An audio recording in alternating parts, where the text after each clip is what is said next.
Bonjour les enfants, c'est papa. Mon mur est un asile psychiatrique à ciel ouvert et ma salle d'attente est toujours bondée. Bienvenue à la clinique les enfants. Tu te demandes qu'est-ce que la mère a fait ici à la clinique, non? Ah bah tu te demandes même qui elle est. Cette dame que vous voyez s'appelle Monique Ouli Ndongo. Note son nom frérot, Monique Ouli Ndongo. Elle est membre du Conseil constitutionnel.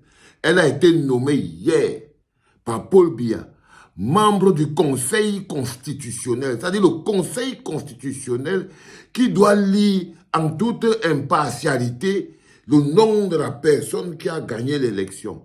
Madame Ouli Monique Ndongo a été nommée membre du Conseil constitutionnel hier par Paul Biya. Avant d'être membre du Conseil constitutionnel, elle était d'abord sénatrice du RDPC. Donc elle a fait ses classes. Elle était d'abord sénatrice du RDPC en 2013 et en 2018, sénatrice plein. Elle est membre du comité central du RDPC. Elle est entrée depuis 2011. Mais vous vous rendez compte que c'est elle qui vient d'être nommée en ce moment membre du Conseil constitutionnel. Le juge des élections. Le juge des élections, élections présidentielles prévues en cette année 2025. En cette année 2025, Paul Biya ne s'apprête pas à aller aux élections, il s'apprête à la bagarre. Ce que vous devez comprendre, c'est que votre avis pour lui ne compte pas. Vos votes que vous comptez là, les noms qu'on compte là, pour eux, ça ne compte pas. C'est pour ça que je vous dis, nous sommes en train d'aller à une élection prétexte. C'est qu'une élection prétexte, c'est une élection en fait qui n'est qu'un prétexte pour pouvoir récupérer sa légitimité. C'est-à-dire que ce n'est pas l'élection en elle-même, mais c'est le prétexte que ça nous donne. Le prétexte que l'élection nous donne en 2025, c'est de se lever et avec nos deux mains, aller récupérer ce qu'il y a à nous. Par exemple, là, c'est eux qui doivent lire qui est déclaré vainqueur de l'élection présidentielle. Quand on les met là, c'est pour que même si elle prend le papier, elle voit que c'est écrit Maurice Kamto, elle va lire autre chose. Elle va lire Paul Biya. C'est que même si c'était écrit devant ses yeux comme ça là, elle va lire Paul Biya. Dès l'instant, les enfants, vous devez comprendre une chose. C'est que nous nous apprêtons à aller récupérer à la force, à la sueur et même au sang ce qui est à nous. Notre vie et notre pays. Nous nous apprêtons à aller en 2025, cet octobre 2025-ci, il va arriver à notre pays, au niveau du Cameroun, quelque chose que nous avons tous évité pendant toutes les années. Ce qui arrivera au Cameroun en 2025 est quelque chose que nous avons tout fait pour éviter en 2025. Nous avons lutté de toutes nos forces pour avoir des structures et des institutions suffisamment stables pour pouvoir permettre au peuple camerounais de choisir lui-même son dirigeant. Mais dès l'instant où on est convaincu qu'à ce moment précis, vu l'état des choses, on vient d'enlever au peuple camerounais le droit de choisir lui-même son propre dirigeant. Avec cette manipulation que vous voyez, tous les jours, Paul Biya vous démontre qu'il vous enlève le droit de choisir votre propre dirigeant. C'est un mépris fondamental, pas envers les opposants, envers vous qui souffrez, envers le peuple qui souffre, qui en ce moment précis, Paul Biya se comporte avec vous comme si vous êtes maudit. Quand vous vous levez, vous vous demandez mais qu'est-ce qui nous arrive au Cameroun? Il a réussi à installer dans vos corps et dans vos âmes que vous êtes des êtres humains qui portaient une malédiction, un lourd poids que vous ne pouvez pas poser. Il vous a enlevé toute forme de dimension humaine et de dignité humaine. Et c'est ça que vous devez aller récupérer. Là, il faut seulement se rendre compte que vous êtes devenus les légumes qu'il a fabriqués pendant 42 ans. Mais vous êtes le peuple. Aucun être humain ne peut transformer tout un peuple en des légumes, même s'il le traumatise pendant 42 ans. Personne, aucun système n'a jamais eu totalement raison sur le peuple. Le peuple finit toujours par avoir raison parce que le seul endroit où le peuple perd de la force, c'est dans la peur. Et lorsque la peur quitte le cœur du peuple, le peuple a la force du nombre, le peuple a la légitimité, le peuple a le droit et le devoir. Ce dont je vous parle en ce moment, c'est un droit et c'est un devoir.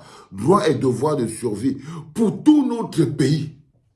pour la survie de notre pays, pour la survie de nos enfants. C'est le combat de notre peuple. Vous êtes les otages de M. Biya. Vous n'êtes plus un peuple. Vous êtes les otages de M. Biya. Quand je vois le mécanisme à partir d'ici, par exemple, quand on est dans un environnement politique normal, tous les partis politiques doivent se lever. La presse, tout ça, la société civile, tout le monde devrait se lever pour dire que là, il faut que ça s'arrête. Je vous promets, c'est un peu une histoire qui concerne les candidats à l'élection présidentielle. Vous serez surpris en 2026. Hein? Vous serez surpris en 2026 quand vous resterez tout seul dans la misère. Quand vous resterez tout seul dans vos prisons. Quand vous resterez tout seul dans la bouteille. Parce que croyez-moi, ce ne sont pas ceux qui se battent le plus pour le changement au Cameroun qui en ont besoin. Ce ne sont pas ceux qui se battent au Cameroun tous les jours, qui se battent pour le changement au Cameroun tous les jours, qui en ont besoin. Ce ne sont pas eux qui en ont besoin, non. C'est vous, pauvres boucles. C'est vous, pauvres boucles. C'est vous qui avez besoin de l'eau, le courant, l'électricité, les comprimés pour boire, la petite route pour partir au village. C'est vous qui avez besoin de l'élémentaire basique pour survivre. De l'élémentaire basique pour vivre.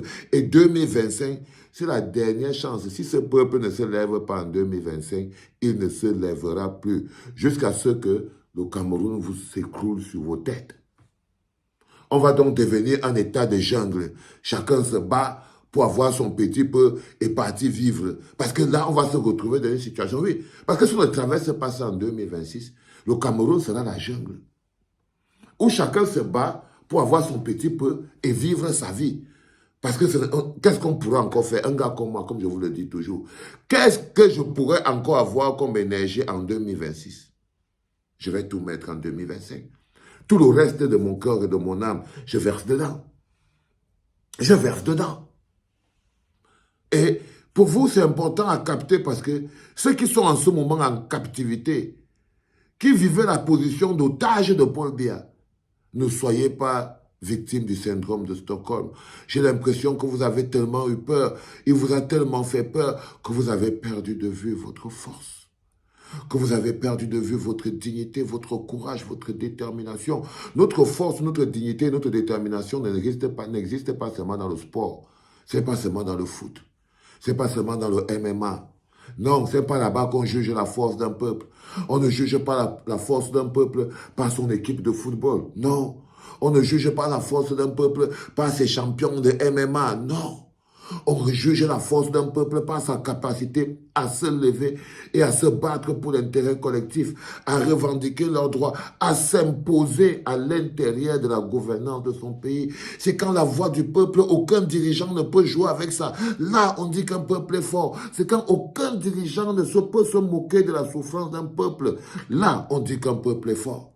Mais si vous avez un peuple qui est maté, piétiné, opprimé, dont vous ne pouvez pas dire à un moment que parce que vous avez un chanteur de MMA qui lui-même vient vendre son boule dans cet endroit, vos champions de sport, de football viennent vendre leur boule dans cet endroit. Donc, être un peuple fort, ce n'est pas avoir une bonne équipe nationale de football. Non. Non. On va devoir se battre, les enfants. Mais de toutes les forces. De toutes nos forces. C'était pas par les enfants.